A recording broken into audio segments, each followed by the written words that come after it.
এই মেশিনটাতে পাওয়ার দিলে সরাসরি ইউর 001 আসে, কোনো বাটনে কাজ করে না। এরপরে আমি মেশিনটার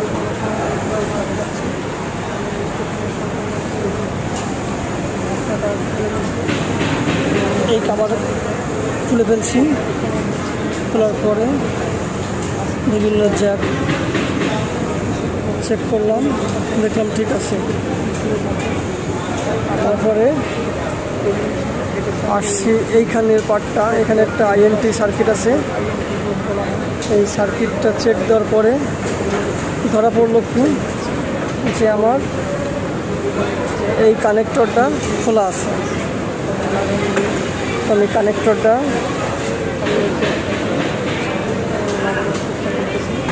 লাগাই দিব।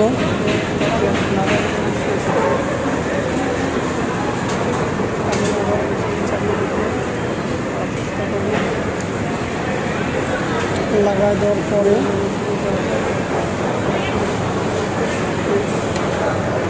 আমি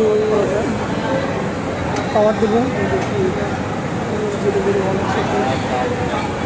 পাওয়ার দেওয়ার পরে